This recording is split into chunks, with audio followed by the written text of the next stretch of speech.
हरे कृष्णा। तो अगर आप इस कुछ श्लोकों का जरा ट्रांसलेशन देखेंगे, अब जैसे पहला श्लोक का अगर आप ट्रांसलेशन देखते हैं तो उसमें क्या बोला गया है। विदुर ने कहा, स्वयंभुव मनु का वंश परंपरा अत्यंत आदरणीय है। हे पूज्य ऋषि, मेरी आपसे प्रार्थना है कि आप इस वंश का वर्णन करें जिसकी संस्तति वृद्धि संभोग द्वारा हुई। यहाँ पे बोल रहे हैं चौथे में, उस महायोगी ने जिससे अष्टांग योग के सिद्धांतों में सिद्धि प्राप्त थी, इस राजकुमारी से कितनी संतानें उत्पन्न हुई, कृपा करके आप मुझे बताएं, क्योंकि मैं इसे सुनने के इच्छुक। पहली लाइन में बोला कि संभोग के द्वारा उत्पन्न हुई संतानों के बारे में आप हमें बताइए। ये थोड़ा सा सुन के भी थोड़ा अजीब लगता है कि ऐसा कैसा बातें की जा रही है भागवतम में। भागवतम एक्चुअली भगवान की कथा है, दिव्य कथा है। तो संभोग से उत्पन्न की गई चीजें, मतलब ये मटेरियलिस्टिक वर्ड्स को यूज करके बोला है कि ऐसी जनरेशन के बारे में हमें बताइए। तो इस चीज को हम थोड़ा सा समझेंगे कि ये जो भागवतम में जिनका वर्णन किया गया है, ये नॉर्मल ऑर्डिनरी लोग नहीं है जो संभोग के द्वारा प्रकट हो। उन ऑर्डिनरी लोगों का वर्णन नहीं है। अब यहाँ पे आप देखिए वर्ड यूज किया गया है, जिनकी संस्तुति संभोग के द्वारा हुई है। अब आप जब 10th कैंटो पढ़ते हैं भागवतम का, तो वहां पे जब भगवान के प्राकट्य का वर्णन आता है, तो वहां पे बार बार इस वर्ड पे शुरू के फर्स्ट चैप्टर, फर्स्ट एक दो चैप्टर के अंदर जहाँ पे भगवान कृष्ण का जन्म की कथा आती है, वहां पे बार बार इस बात पे फोकस किया गया है कि भगवान एक नॉर्मल स्त्री पुरुष के संग के द्वारा जो प्रोसेस है उससे प्रकट नहीं हुए हैं। भगवान पहले जो है वसुदेव के मन से देवकी के मन में आए, वहां से प्रकट हुए। तो यहाँ अगर आप इन दोनों श्लोकों को थोड़ा कंपेयर करें तो आपको समझ में आएगा कि जीव में और भगवान में अंतर है। भगवान दिव्य है और पूर्ण है और कंप्लीटली एक्स्ट्राऑर्डिनरी है, और जीव भले ही जितना मर्जी भी पावरफुल क्यों ना हो, वो भगवान के इक्वल नहीं हो सकता। तो जीव में और भगवान में अंतर होता है। पहला चीज ये समझ में आता है। दूसरा चीज समझ में आता है कि जब यहाँ पे वर्णन किया जा रहा है इन लोगों के बारे में, अ, इनके बारे में, तो ये कोई ऑर्डिनरी लोग नहीं है, क्योंकि यहाँ पे आप देखेंगे दोनों ही श्लोकों में महायोगी और इस तरह के अत्यंत आदरणीय परिवार में उत्पन्न हुए, इस तरह के वर्ड्स का यूज किया गया है। तो इससे हम लोगों को क्या समझ में आता है कि भले ही ये जो वैष्णव हैं, ये एक नॉर्मल प्रोसेस से ही उत्पन्न हुए होंगे, लेकिन ये नॉर्मल लोग नहीं है। जैसे भक्ति विनोद ठाकुर जी के बारे में आ सकता है कि उनके जो है 14 बच्चे हैं। अब 14 बच्चे करने के लिए डेफिनेटली 14 बार तो संभोग किया ही होगा। तो इसका मतलब ये नहीं है कि भक्ति विनोद ठाकुर कोई ऑर्डिनरी व्यक्ति हो, या भक्ति सिद्धांत ठाकुर जो उनके जो पुत्र उत्पन्न हुए हैं संभोग के द्वारा, वो कोई ऑर्डिनरी व्यक्ति हो। अत्यंत आदरणीय परिवार में उत्पन्न हुए हैं, और उनका जो कैरेक्टर है वो पूरा महाभागवत का कैरेक्टर है। तो ये चीज यहाँ पे पॉइंट देखने को मिलता है। दूसरा, हम देखते हैं कि सुखदेव गोस्वामी यहाँ पे परीक्षित महाराज को जब कथा सुना रहे हैं, तो वहां पे परीक्षित महाराज का क्या सिचुएशन है। 7 दिन के अंदर परीक्षित महाराज जो है शरीर छोड़ने वाले। अब जब 7 दिन में शरीर छोड़ने वाले हैं और इतना बड़ा भागवत सुनाना है, तो डेफिनेटली जो सबसे जो मोस्ट इम्पोर्टेंट पार्ट होंगे वही सुनाएंगे। ऐसा नहीं है कि अब क्या सुनाएं और क्या सुनाएं करके वो इधर उधर की बातें कर रहे हैं। ये तो नहीं है। आप देखेंगे 9th चैप्टर जब आप भागवतम का 9th कैंटो पढ़ते हैं भागवतम के, जो लास्ट के जो 4 चैप्टर्स हैं वो कंटिन्यूअस जो है अलग अलग जो है डायनेस्टीज का डिस्क्रिप्शन देते हैं। अजामिड का डायनेस्टी, भरत महाराज का डायनेस्टी, इस तरह से करके बहुत, सिर्फ और कई तो सिर्फ श्लोक ही श्लोक है, सिर्फ उसमें इसका बेटा ये, इसका बेटा ये, इसका बेटा ये, इसका बेटा ये, इसका बेटा ये करके कई कई श्लोक है उसके। क्यों? क्योंकि ये जो जिनका वर्णन यहाँ पे किया गया है ये ऑर्डिनरी लोग नहीं है। सुखदेव गोस्वामी यहाँ पे बैठ जो पूर्ण रूप से विरक्त हैं भौतिक संसार से, वो भौतिक संसार की बातें नहीं करेंगे। दैट मीन्स इनका जो चरित्र है वो ऑर्डिनरी नहीं। अब ये तो चैतन्य महाप्रभु ने भी बोला, ग्राम्य कथा ना कही बो, ग्राम्य कथा ना सुनी बो, कि जो नॉर्मल जो सांसारिक बातें ना कहो ना सुनो। तो यहाँ पे जो है क्वेश्चन पूछा जा रहा है, इससे उन परिवारों का वर्णन करो जो संभोग से उत्पन्न हुई हैं। हम उनके उनके उनके कुल में कौन कौन पैदा हुआ जानना चाहते हैं, किसने क्या किया। तो कई बार हम लोग जो है जब आपस में मिलते हैं तो एक दूसरे से बात करते हैं, अच्छा उसका बेटा कौन है, अच्छा ये उसका बेटा है, अच्छा ये उसका बेटा है, अच्छा इसकी शादी इससे हुई, अच्छा इसके घर में नई बहू आई है। इस तरह से करके कई बार फैमिलीज में डिस्कशन होता है। तो ये किन फैमिलीज का डिस्कशन है? ये तो नॉर्मल भौतिक संसार के परिवार जो कि संभोग से उत्पन्न हुए हैं उनका डिस्क्रिप्शन। वैसे ही सिमिलर क्वेश्चन भागवतम में दिख रहा है, लेकिन यहाँ पे जिनके बारे में बात की गई है ये नॉर्मल लोग नहीं। और क्योंकि सुखदेव गोस्वामी बोल रहे हैं परीक्षित महाराज को उस समय में जहाँ पे केवल 7 दिन का समय बचा है भागवतम बोलने के लिए, उस समय में बातें बोली जा रही है। दैट मीन्स ये जो डिस्क्रिप्शन है ये मोस्ट इंपॉर्टेंट है और मोस्ट अर्जेंट डिस्क्रिप्शन देखने को मिलता है। आप देखिए सिमिलर पार्ट आपका भगवत गीता में भी देखने को मिलता है, जहां पर अभी भगवत गीता में तो बिल्कुल कट टू कट ही टाइम है। दोनों फैमिलीज जो हैं खड़ी हैं युद्ध करने के लिए, और युद्ध के बीच में रथ को स्थापित करके अर्जुन सुन रहे हैं भगवत गीता भगवान कृष्ण से। वहां पे आप जब फर्स्ट चैप्टर पढ़ते हैं भगवत गीता का, तो कई सारे योद्धाओं का नाम आता है। विराट, युयुत्सवान, सात्यकी, इस तरह से करके कई सारों का नाम आता है। इवन कौरवों की भी सेना से भी बहुत सारे लोगों का नाम आता है। तो वहां पे भी शिला प्रभुपाद समझाते हैं कि ये जो नाम है ये ऑर्डिनरी लोगों के नाम नहीं है, और इनका नाम को पढ़ने से भी हमारे अंदर शुद्धता आएगी। तो यहाँ ये जो डिस्क्रिप्शन है इसको हमें ऑर्डिनरी नहीं लेना चाहिए। फिर आगे जो है चैतन्य महाप्रभु के पाठ में भी हमने देखते हैं, श्री कृष्ण चैतन्य प्रभु जीवे दया करी, स्वपार्षद स्वे धाम सह अवतरी। तो चैतन्य महाप्रभु जीवों पे दया करने के लिए क्या करते हैं? स्वपार्षद स्वे धाम सह अवतरी, अपने पार्षदों के साथ अपने धाम को लेके प्रकट होते हैं। और भगवान की लीला कैसी है? जन्म कर्म च में दिव्यम। भगवान की लीला जन्म का जन्म और कर्म दोनों ही दिव्य है। वैसे ही भगवान के भक्तों का जन्म और कर्म दोनों ही दिव्य हैं, और दोनों का श्रवण करना, उनके जन्म का स्मरण श्रवण करना, उनके कर्म का श्रवण करना, दोनों ही हमारे लिए शुद्धि का कारण है। इसीलिए जो है हम लोग केवल भगवान कृष्ण की ही जो है जन्म की कर्म की कथा नहीं पढ़ते, हम बाकी जो आचार्य जो भगवान के साथ में प्रकट हुए हैं उनकी भी कथा पढ़ते। ये चीज हम कब समझ पाएंगे? जब हम तत्व से सुनेंगे। सहजिया लोग क्या करते हैं, प्रभुपाद जी समझाते हैं कि वो केवल और केवल भगवान कृष्ण के ऊपर फोकस करते हैं, उन्हें बाकी चीज से कोई मतलब नहीं है।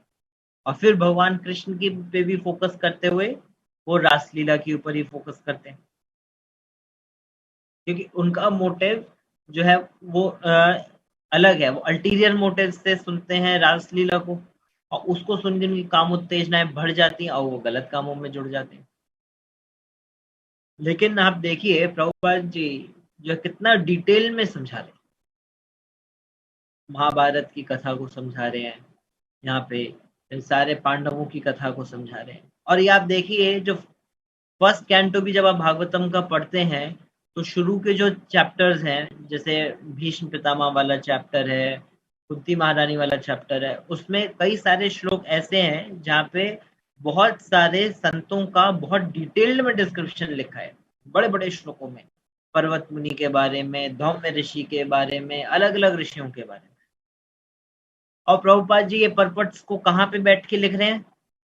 राधा दामोदर टेम्पल में बैठ के लिख रहे हैं, रूप गोस्वामी जी की समाधि पे बार बार प्रार्थना करते हुए लिख रहे हैं। और बहुत ही लॉजिकल फिलोसफिकल पर्पस हैं ये सब। कहाँ बैठ के लिख रहे हैं? रूप गोस्वामी जी की समाधि पे बैठ के लिख रहे हैं, जहां से उनको राग मार्ग की भक्ति का कंटिन्यूअस फ्लो आ रहा होगा। वहां पे राधा दामोदर जो कि सेवा कुंज में रास लीला का सेंटर है ना? राधा दामोदर कहाँ पे आता है? सेवा कुंज में आता है। सेवा कुंज जो है रास लीला का हब है। तो वहां पे बैठ के प्रभुपाद जी जो है भागवतम के फर्स्ट कैंटो के पर्पट्स लिख रहे हैं और पर्वत मुनि, धौम्य ऋषि और इन सब की डिटेल्स दे रहे हैं। पूरा भागवतम का फर्स्ट कैंटो तो कितना हाईली फिलोसॉफिकल है। दैट मीन्स जब प्रभुपाद ये सब पर्पट लिख रहे हैं, इसके पीछे रीजन ये है कि ये सब ऑर्डिनरी नहीं है। फिर आप भागवतम का फर्स्ट कैंटो में जो शुरू के 3 श्लोक हैं उसमें भी आप पढ़ते हो, धर्म प्रोजिता कैतवत्रा परम निर्मत्सराणाम सताम। इसमें किसी भी तरह के कैतव धर्म का वर्णन नहीं किया गया है। धर्म प्रोजिता कैतवत्रा परम निर्मत्सराणाम सताम। और इसमें जो है हर तरह का जो ज्ञान है जो कि अर्थ धर्म काम मोक्ष है उससे कनेक्टेड है, उसको हटा के जो है परम जो ज्ञान है भगवान की भक्ति का वो ही दिया गया है। और वहां पे ये क्वेश्चन उठ के आ रहा है कि उस परिवार उसके जनरेशन का डिस्क्रिप्शन कीजिए जो संभोग के द्वारा उत्पन्न हुई है। दैट मीन्स ये जो लोग हैं ये ऑर्डिनरी नहीं है। ये समझना इसलिए जरूरी है क्योंकि क्योंकि जब हम भक्तों को रिलिश करेंगे, भक्तों से कनेक्ट होंगे, तब हम भगवान को समझ पाएंगे। बिना भक्तों के भगवान को समझ पाना इम्पॉसिबल। इसीलिए भगवान भक्तों की कथा को पढ़ना बहुत जरूरी है। और जब आप भक्तों की कथा को पढ़ते हैं और देखते हैं कि भक्त किस तरह से बिहेव कर रहे हैं भगवान को प्राप्त करने के लिए, इस चीज को समझ पाना हमारे लिए बहुत जरूरी है। जब तक इस पॉइंट को नहीं समझेंगे हम लोग भगवान के साथ में पर्सनल रिलेशनशिप बना नहीं, हम लोग भगवान के साथ में पर्सनल रिलेशनशिप बना नहीं पाएंगे। तो जैसे अभी आप सब गोरेगांव के भक्त लोग आज क्लास सुन रहे हैं, आज की क्लास में आप देख रहे हैं कि हम लोग चर्चा कर रहे हैं कर्दम मुनि के बारे में। कर्दम मुनि के बारे में जो हम लोग चर्चा कर रहे हैं, आप देखिए कि इस चर्चा में कि कर्दम मुनि आगे जाके प्रार्थना करेंगे। ये तो आपका तीसरे चैप्टर का 21वां श्लोक चालू हो गया, चैप्टर चालू हो गया है तीसरे स्कंद का। आगे देखिए किस तरह से कर्दम मुनि जो है भगवान की तपस्या करते हैं। कर्दम मुनि भगवान की तपस्या करते हैं और फिर भगवान आके प्रकट हो जाते हैं। और ये सब इंसिडेंट कहाँ पे हो रहा है? बिंदु सरोवर के पास हो रहा है। और बिंदु सरोवर के पास आप देखिए क्या हुआ। जब भगवान ने देखा कि कर्दम मुनि ने इतनी कठोर तपस्या की मुझे प्राप्त करने के लिए, और भगवान के हृदय में इतनी दया उत्पन्न हुई कि भगवान की आंखों से आंसू बहने लग गए। और उस आंखों से उस अश्रु बिंदु से बिंदु सरोवर बन गया। और इसी इन्हीं कर्दम मुनि के जो है परिवार के डिस्क्रिप्शन की बात की गई है। इसलिए हम अब आप देखिए, कर्दम मुनि भी ऑर्डिनरी नहीं है, भगवान भी ऑर्डिनरी नहीं है, इन दोनों के बीच का संबंध भी ऑर्डिनरी नहीं है। वहां पे कर्दम मुनि का जब आप आगे के परपट्स पढ़ेंगे तो वहां पे समझाया गया है कि ध्यान ज्ञान के द्वारा या फिर ध्यान के द्वारा भगवान को प्राप्त किस तरह से किया जाता है। ध्यान योग के द्वारा, ध्यान योग का मतलब ये नहीं है कि आप ध्यान योग का मतलब ये नहीं कि आप सिर्फ 10 मिनट 15 मिनट एक तरफ बैठ गए और आपको जो है भगवान से एकाकार हो जाएगा कुछ समय के बाद। कर्दम मुनि 10,000 वर्ष तक तपस्या किए, वाल्मीकि मुनि 60,000 वर्ष तक तपस्या की और पूरा प्योरिटी के साथ तपस्या किए, और उसका रिजल्ट क्या हुआ, भगवान का सामने प्रकट हुआ। वहां उस समय का प्रोसेस था ध्यान योग, ध्यान योग का, और ध्यान योग के द्वारा भगवान प्रकट हुए। और आज की डेट में हम लोग क्या देख रहे हैं कि लोग जो है ध्यान करते हैं 10 मिनट 15 मिनट, ये सब आगे के परपट्स में है, आप पढ़ेंगे प्रभुपाद एग्जैक्टली यही वर्ड्स बोल रहे हैं। आज की डेट में लोग ध्यान योग में क्या कर रहे हैं कि कलयुग में ध्यान योग का करके सोचते हैं लोग 15-20 मिनट में निकल जाएंगे भगवान के पास या भगवान से एकाकार कर लेंगे, तो चीटिंग हो रही है।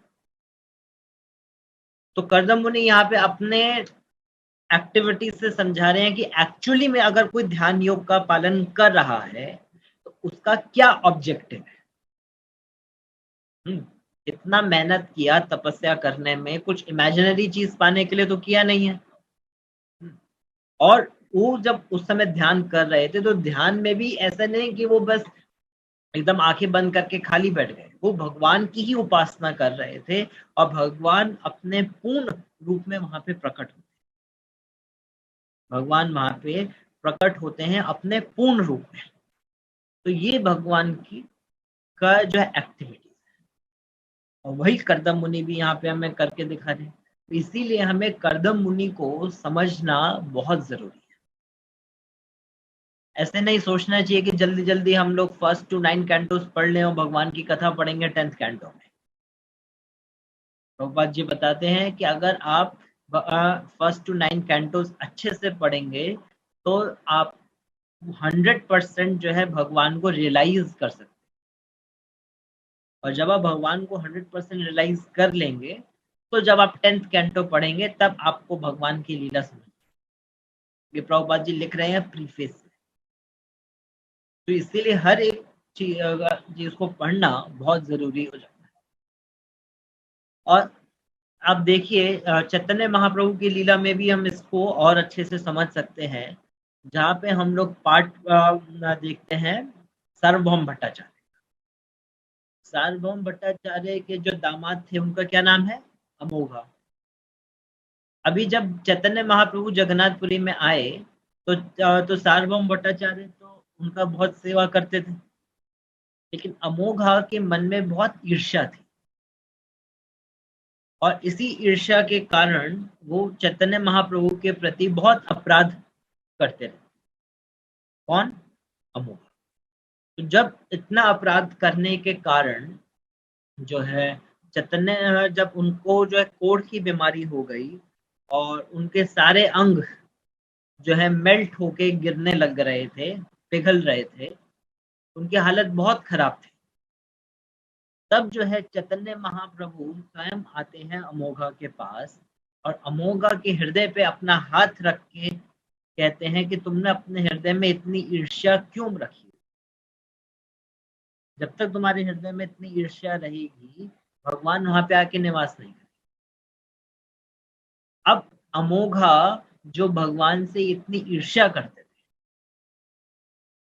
उनके पास चैतन्य महाप्रभु क्यों आ रहे थे, क्योंकि उनका संबंध जो है सार्वभौम भट्टाचार्य से था, और सार्वभौम भट्टाचार्य भगवान के शुद्ध भक्त, सार्वभौम भट्टाचार्य भगवान के शुद्ध भक्त। तो इसीलिए अमोघा के पास आ रहे भगवान।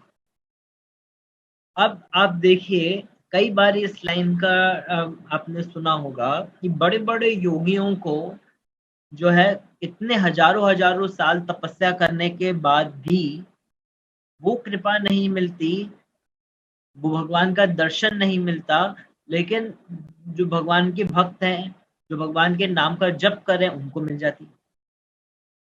ये बहुत आश्चर्य की चीज है। आप देखिए, अमोघा ने कभी भी भगवान को प्रेम नहीं किया, प्रीति के साथ भगवान का स्मरण नहीं किया, सेवा नहीं की, लेकिन क्योंकि उनका संबंध सार्वभौम भट्टाचार्य से था, तो चैतन्य महाप्रभु ने उनको पूर्ण रूपेण स्वीकार कर लिया। तो यदि हमारा संबंध भगवान के शुद्ध भक्तों के साथ में होगा, तो भगवान हमें भी स्वीकार कर। अब भगवान के भक्तों के साथ कैसे संबंध होगा? उनके साथ में टाइम स्पेंड करना होगा। भगवान के भक्तों के साथ में टाइम स्पेंड करेंगे तो हमारा भगवान के साथ में संबंध, भगवान के भक्तों के साथ में संबंध बनेगा। जिसके साथ भी आपको संबंध बनाना है, उसके साथ में आपको टाइम स्पेंड करना होगा। तो अगर आप करदम मुनि और देवहूति माता वाला प्रसंग पढ़ेंगे, तो आपने करदम मुनि और देवहूति के साथ में टाइम स्पेंड किया, आपका करदम मुनि और देवहूति के साथ में संबंध बनेगा। आपने अर्जुन की कथा को सुना, आपको अर्जुन की कथा सुन के अर्जुन के साथ में आपका संबंध बनेगा। तभी तो प्रभुपाद जी लिख रहे हैं कि जब देवहूति माता ने कपिल मुनि से, भगवान कपिल से उपदेश सुने, तो उनको जो है मुक्ति की प्राप्ति हुई। और यदि हम भी इन उपदेशों को सुनेंगे जो कि देवहूति माता ने सुने, और इनको पालन करने का कोशिश करें, ये एग्जैक्ट परपट की लाइंस बोल रहा हूँ मैं, मन से कुछ नहीं बोल रहा, प्रभुपाद जी परपट में लिख रहे हैं कि अगर हम जो है कपिल मुनि ने जो इंस्ट्रक्शंस दिए देवहूति माता को, तो जो गति देवहूति माता को मिली, वो गति हमें भी मिल सकती है, सेम रिजल्ट मिल सकता है। दूसरी जगह लिख रहे हैं कि जो बेनिफिट अर्जुन को मिला भगवान से कथा सुनने पे, वही बेनिफिट, आशीर्वाद हमें भी मिल सकता है भगवान से कथा, जब हम भगवत गीता को सुनते हैं। क्यों? क्योंकि भगवान के संग में और भगवान के पर्सनल एसोसिएशन में, भगवान भागवतम में और भगवान के पर्सनल एसोसिएशन में कोई अंतर नहीं है। तो जो बेनिफिट देवहूति माता को मिलेगा, वही बेनिफिट हमें भी मिलेगा। जो बेनिफिट अर्जुन को मिला, वही बेनिफिट हमें भी मिलेगा, प्रोवाइडेड हम इन इंस्ट्रक्शंस को ध्यान से सुने, पढ़ें और पालन करने का कोशिश करें। तो इसीलिए जो है कपिल मुनि और ये करदम मुनि का पार्ट, देवहूति माता का पार्ट, ये सब बहुत इम्पोर्टेंट हो जाता है। ठीक है, अब आप यहाँ पे देख रहे हैं कि ठीक है, जब यहाँ पे करदम मुनि का नाम लिया गया है, तो आने वाले कई 3-4 चैप्टर्स में करदम मुनि की कथा आएगी, देवहूति माता का लेमेंटेशन की कथा आएगी, फिर कपिल भगवान कपिल के उपदेश की कथा आएगी। तो बहुत डिटेल्ड में डिस्क्रिप्शंस हैं। लेकिन आप आगे कई श्लोकों में देखेंगे, स्पेशली 9th कैंटो में देखेंगे, केवल नाम ही नाम दिए, नाम ही नाम दिए, डिस्क्रिप्शन नहीं है, केवल नाम ही नाम दिए हैं बड़ी बड़ी डायनेस्टी और बैक टू बैक नाम दिए। तो इनका क्या करें, इनके बारे में तो हमें तो नॉलेज भी नहीं मिल रही है। लेकिन भगवान जब इन नामों को सुनते हैं, तो भगवान के हृदय में प्रेम उमड़ के आता है, क्योंकि ये भगवान के शुद्ध भक्त हैं। और जब हम इनके नामों का ये श्लोक पढ़ते हैं, इनके नामों वाला श्लोक पढ़ेंगे, तो भगवान के हृदय में जो है प्रेम उमड़ के आ रहा है। और जब भगवान के हृदय में प्रेम उमड़ के आएगा, तो रिजल्ट किसको मिलेगा? हमें ही मिलेगा। इसीलिए हमें जो है इन पर्ट्स को बहुत ध्यान से पढ़ना चाहिए। ऐसा नहीं सोचना चाहिए भागवतम में ये वाला पार्ट इम्पोर्टेंट है, ये कम इम्पोर्टेंट है, ये बहुत इम्पोर्टेंट है, ये पार्ट उतना अच्छा नहीं है, ये पार्ट ज्यादा फिलोसॉफिकल है। नहीं, भागवतम पूर्ण है, उसको पूर्णता के साथ में हमें एक्सेप्ट करना चाहिए। एटलीस्ट इसीलिए जो है भागवतम को रिस्पेक्टफुली सुनना चाहिए। जितना हम लोग भागवतम को रिस्पेक्टफुली सुनेंगे, उतना हमें जो है भगवान की कृपा मिलेगी, उतना हम भागवतम को रियलाइज कर पाएंगे। केवल अपने मतलब का पॉइंट ढूंढेंगे तो फिर क्या होगा? अगर हमारा टेंडेंसी होगा अपने मतलब का पॉइंट ढूंढने का, तो क्या होगा कि जब हम कोई भी गलत काम भी क्यों ना करने जाएंगे और थोड़ा हमें भागवतम का नॉलेज क्यों ना हो गया, तो हम लोग भागवतम के परपट से ही उसको प्रूव कर देंगे, श्लोकों से ही प्रूव कर देंगे कि हम लोग जो कर रहे हैं वो सही कर रहे हैं। और इसकी वजह से क्या होता है, भक्तों के बीच में विरोधाभास हो जाता है, कॉन्ट्रडिक्शंस, अपैरेंट कॉन्ट्रडिक्शंस आ जाती हैं। और दोनों भक्त लोग क्या करेंगे, दोनों ही भागवतम से बात कर रहे हैं, भागवतम के श्लोकों को यूज कर रहे हैं, शास्त्रों को से कोट कर रहे हैं, लेकिन एक्चुअल में पर्पस को कोई नहीं समझ रहा है, एक्चुअल में पर्पस को कोई नहीं समझ। तो ये प्रॉब्लम हो जाती है जहां पे हम लोग भागवतम से अपने मतलब का चीज ढूंढने की कोशिश करते हैं। हमारे को क्या करना है, भागवतम को अच्छे से बस पढ़ते जाना है, पढ़ते जाना है, पढ़ते जाना है। कितना समझ में आएगा, जितने हम अपाप विद्धि होंगे। अपाप विद्धि मतलब जितने हमारे पाप कम होंगे, जितने हम लोग पापों से शुद्ध होंगे, उतना हम लोग भागवतम को समझ पाएंगे। कैसे, ऐसा कैसे कह सकते हैं, भगवान भगवत गीता में बोलते हैं, भगवान कहते हैं भक्ति में, भगवत गीता में क्या कहते हैं, ते द्वंद्व मोह निर्मुक्ता भजते माम दृढ़व्रता ये शांत अंतगतम पापम जनानम पुण्य कर्मणाम ते द्वंद्व मोह निर्मुक्ता भजते माम दृढ़व्रता। जिस व्यक्ति के सारे पाप खत्म हो गए हैं, ते द्वंद्व मोह निर्मुक्ता, वो मोह से मुक्त हो जाएगा, द्वंद्व से मुक्त हो जाएगा।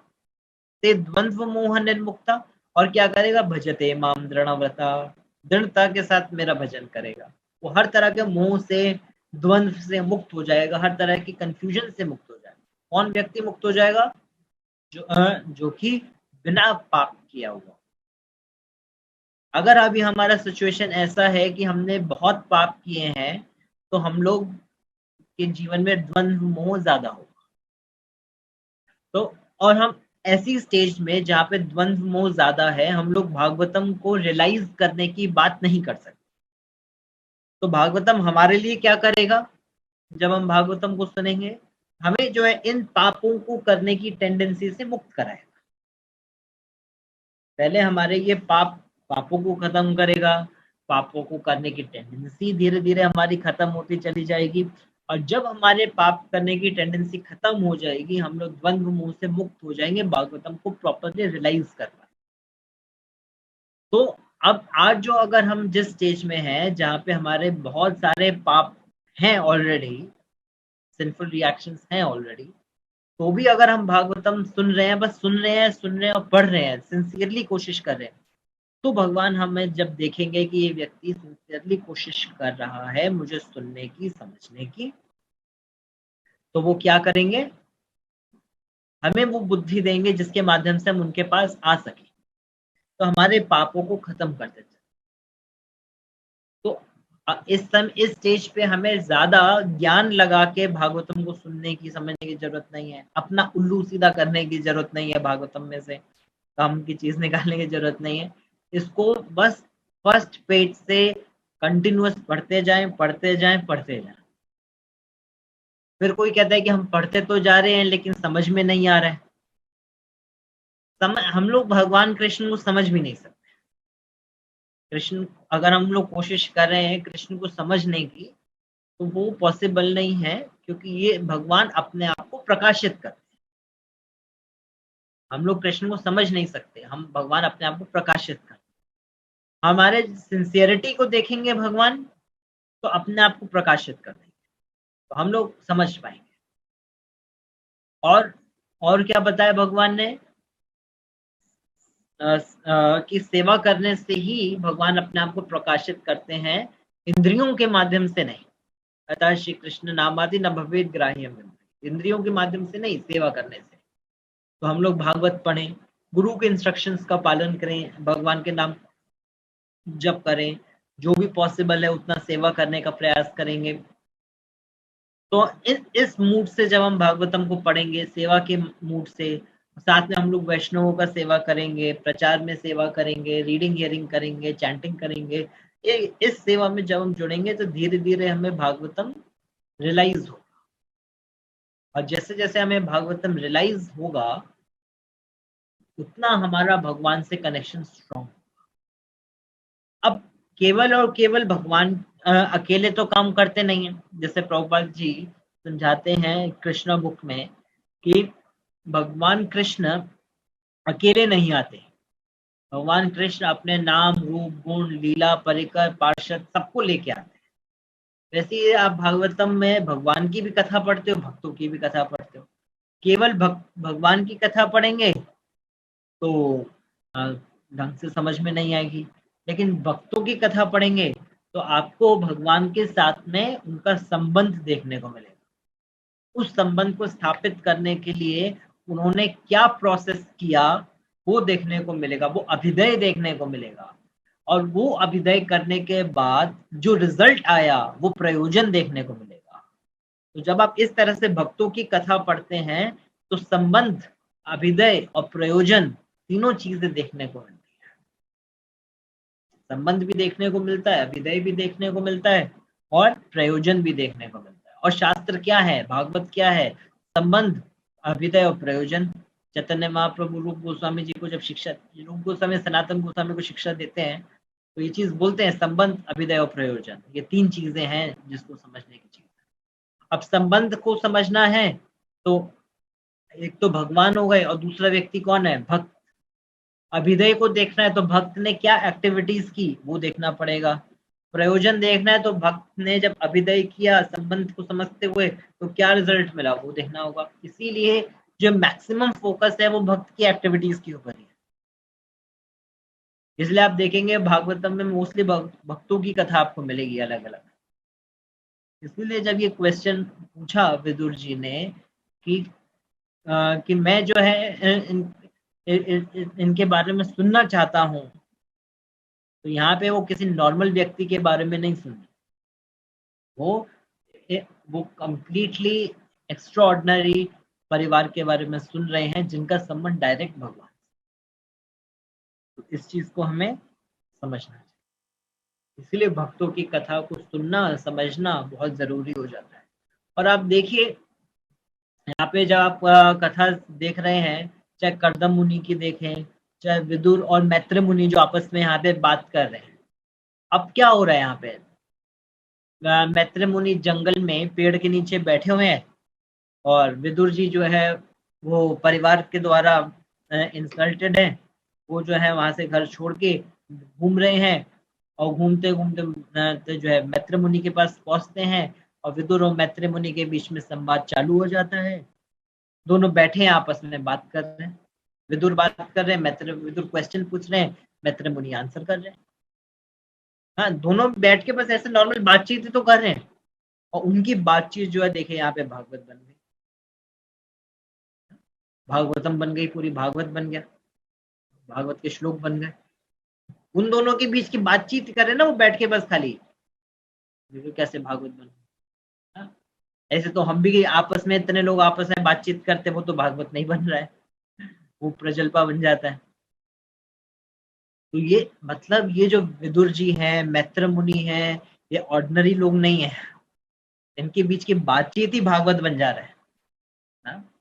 कर्दम मुनि जो है यहाँ पे देवहूति के साथ बात कर रहे हैं, तो ये सिर्फ बातचीत नहीं हो रहा, वो उनके बातचीत भागवत बनता जा रहा है, क्योंकि ये खुद भागवत है तो उनके मुंह से निकले हुए शब्द भागवत है।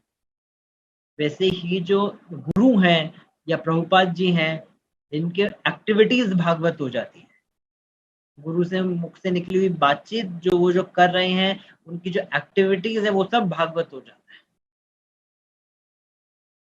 तो भागवतम तो ये सब भागवतम ही है डायरेक्ट।